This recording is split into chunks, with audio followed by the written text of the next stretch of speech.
राष्ट्रवादी काँग्रेस पक्षात विलिनीकरणावरून मतभेद सुरू आहेत का अशी चर्चा जोर धरतीये। कारण शरद पवारांच्या राष्ट्रवादीला सोबत घेण्यास दादांच्या राष्ट्रवादी काँग्रेसमधीलच दोन वरिष्ठ नेत्यांचा विरोध असल्याची आता चर्चा सुरू झालेली आहे। प्रदेशाध्यक्ष सुनील तटकरे आणि राष्ट्रीय कार्याध्यक्ष प्रफुल्ल पटेल यांच्याकडून विरोध होत असल्याची चर्चा आहे।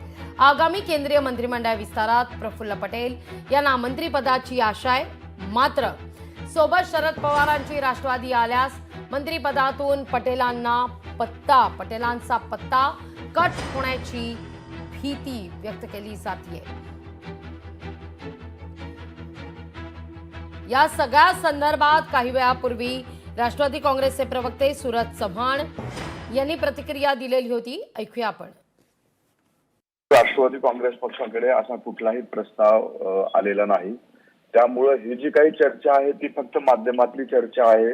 विरोध होतो ही चर्चा माध्यमातली आहे, कारण प्रस्ताव जर आला नसेल तर एक विलिनीकरणाचा प्रश्नच येत नाही। प्रस्ताव आल्याच्या नंतर अशा पद्धतीच्या चर्चा झाल्या तर त्याला आपण कुठेतरी तथ्य समजू। हे तथ्यहीन चर्चा आहे, त्याच्यामध्ये कुठेही वस्तुस्थिती नाही।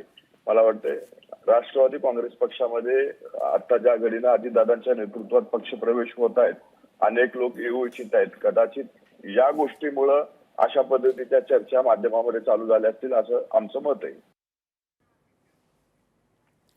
तर राष्ट्रवादी काँग्रेसच्या नेत्या विद्याताई चव्हाण काय म्हणतायत तेही ऐकूया। या चर्चांना काही अर्थ नसतो, कारण या सगळ्या जर आणि तरच्या गोष्टी आहेत। असं झालं का, राष्ट्रवादी एकत्र येणार का, आता हे सगळं आम्ही काही सांगू शकत नाही किंवा पवार साहेबही सांगू शकत नाही। याच्यामध्ये काळाप्रमाणे आपल्याला कळेल काय काय होते काय काय नाही, पण सध्या तरी अशी काही चर्चा नाहीये। आणि असली तरी मला असं वाटतं तुम्ही जो प्रश्न विचारलाय त्याच्यात तटकरे किंवा प्रफुल्ल पटेल साहेब यांना विचारलं तर ते तुम्हाला जास्ती चांगल्या प्रकारे स्पष्टीकरण करू शकतील। आम्हाला आमचा याच्यात काही संबंधच नाहीये ना, कारण कोणी एकत्र यावं, कोणी कसं राहावं, कोणी कोणाबरोबर जावं, हा सर्वस्वी प्रश्न हा माध्यमांनी निर्माण केलेला आहे मला असं वाटतं। तर या सगळ्या विषयी अधिक जाणून घेऊया। आपल्या प्रतिनिधी मीनाक्षी म्हात्रे आपल्या सोबत जोडल्या गेलेल्या आहेत। मीनाक्षी, एकीकडे दोन पवार एकत्र येणार या संदर्भात चर्चा सुरू असताना आता मात्र दादांच्या राष्ट्रवादीच्या दोन वरिष्ठ नेत्यांनी याला विरोध केल्याची चर्चा सुरू झालेली आहे। काय घडतंय नेमकं पडद्यामागे?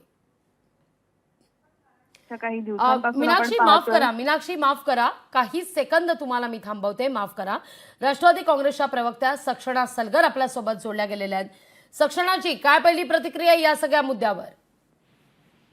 माझं असं मत आहे की एकंदरीत ज्या घडामोडी आहेत त्या अनुषंगाने महाराष्ट्र आणि देशामध्ये आदरणीय पवार साहेबांचं जे स्थान आहे, त्यांना जे राजकारणाचं जाण आणि भान आहे ती खूप मोठी गोष्ट आहे। आणि देशामध्ये ते सर्वोच्च नेते आहेत, ज्येष्ठ नेते आहेत, आणि प्रत्येक पक्षाला पवार साहेब हवेसे वाटतात। आताच माननीय मुख्यमंत्री देवेंद्रजींचं मी स्टेटमेंट काल ऐकलं, त्यांनीही देर आहे दुरुस्त आहे उशिरा का होईना पण कबूल केलं की पवार साहेब हे सातत्य टिकवणारा आणि अतिशय मोठे नेते आहेत। त्यांचं कधीही काम थांबत नाही, सत्ता येऊ सत्ता जाऊ, त्यांच्यासारखा नेता मी पाहिलं नाही। मग त्याच्यामध्ये ते एकनाथ शिंदेजी अजितदादांना म्हटले की हे पण मग त्यांच्या बरोबरीत येऊ शकत नाहीत। त्यामुळे साहेबांचं स्थान आढळ आहे। आणि असं जर कोणी म्हणत असेल की राष्ट्रवादी एकत्र येण्यामध्ये आमचा पुढाकार आहे, ते दादांचं खोटं आहे। पवार साहेबांची जी राष्ट्रवादी आहे त्यांच्या कुठल्याही नेत्यांनी कधीही जाहीरपणे असं म्हटलेलं नाही की आम्हाला तिकडे जायचंय म्हणून।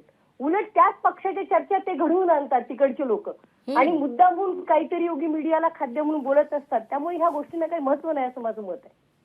अगदी सक्षणाजी, धन्यवाद आमच्याशी संवाद साधला त्याबद्दल। आपल्या प्रतिनिधी मीनाक्षी म्हात्रे आपल्या सोबत जोडल्या गेलेल्या आहेत। मीनाक्षी, काय घडतंय पडद्यामागे?